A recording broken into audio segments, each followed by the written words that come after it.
تو 50% کاهش یافتن کافدراهای حربی در تاجیکستان تعداد سربازان صاحب معلومات را در صف قواهای مسلح بیشتر کرده است. کافدراهای حربی که یک نوع امتیاز برای آزاد شدن جوانان از خدمت بود و آنها را بدون خدمت در ارتش واقعی صاحب رتبه حربی میکرد، دوام 2 سال اخیر در دانشگاه‌ها کم کرده شد و جوانان هم به خاطر دریافت شهادتنامه حربی و برای بالا رفتن در زینه‌های مقامداری مخصوصا در نهادهای نیمه نظامی و نظامی به صف قواهای مسلح می‌پیوندند. اما گفته می شود در بسیار موارد این سربازان با مناسبت و رفتار خود از همخدمتان دیگرشون فرق می کنند و در خدمت به زودی می توانند جایگاه خود را پیدا کنند.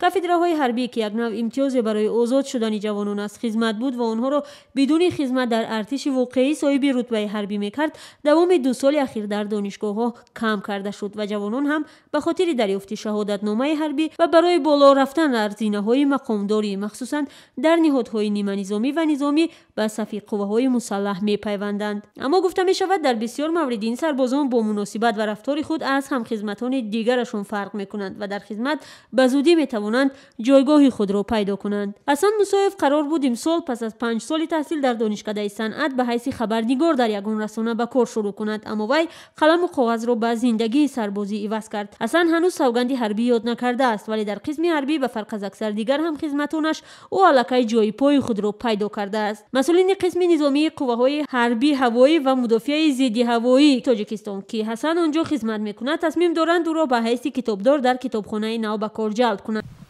راستی وقت از آنه که من به همین قسم نظامی آمدم، خیلی پرسیدن معلومات عالی دارای پرسیدن، من دست برداشتم، پرسیدن که کجای ختم کرده ای؟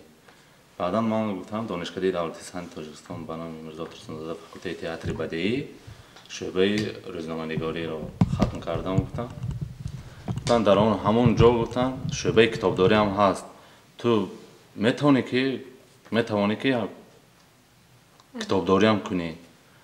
من گفتم بله چرا نه، گفتم ما با همون شاخه های هم گفتم گذشتگی هم گفتم.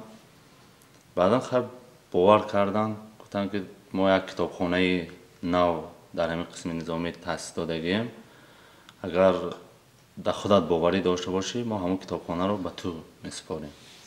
من قبول کردم. مسئولین وزارت دفاع کشور میگویند سالهای اخیر صف جوانانی که مثل حسن معلومات عالی دارند در خدمت ارتش بیشتر میشوند و حالا 20% ارتش کشور را جوانانی به قبل دیپلم دار تشکیل میدهند. اما 1 سال کمتر بودن مهلت خدمت تنها فرق بین سربازان تحصیل دیده است، هم خدمتان دیگرشان نبوده است. اکثرا این جوانان وابسته به دانش و ملکه‌ای که دارند به کارهای مختلف سبک بند میشوند و به قبل زندگی سربازی را بدون مشکل پشت سر میکنند. فریض جمعه معاون فرمانده رتبه یک قسم نظامی قواهای حربی هوایی و مدافع ضد هوایی تاجیکستان میگوید نواسکران صاحب معلومات غالبا برابر وارد شدن از دیگر هم خدمتانشان فرق میکنند. آن سربازانی که بعد ختم دانشگاه‌ها به صف قواهای مسلح جمهوری تاجیکستان وارد میشوند، آنها سوادناکیشان خیلی خوب هستند، رفتار کردارشان خیلی خوب هستند نسبت به سربازانی که دانشگاه‌ها را ختم کردگی نیستند و یا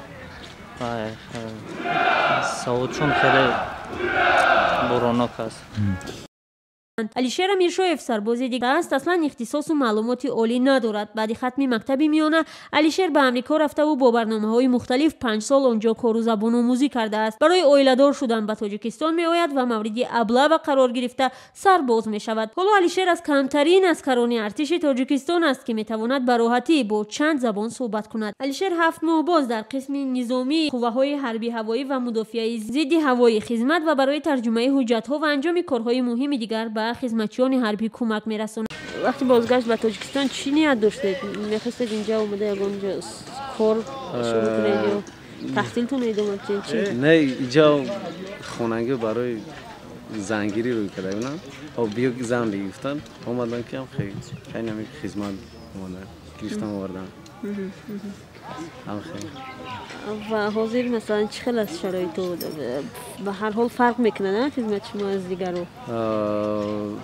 چون کار میکنید؟ بله در همین شتاب کار میکنم با همین چی با افسران هم کار میکنم. چقدر میگذارد روزتون مثلا چی کار رو انجام میدید شما؟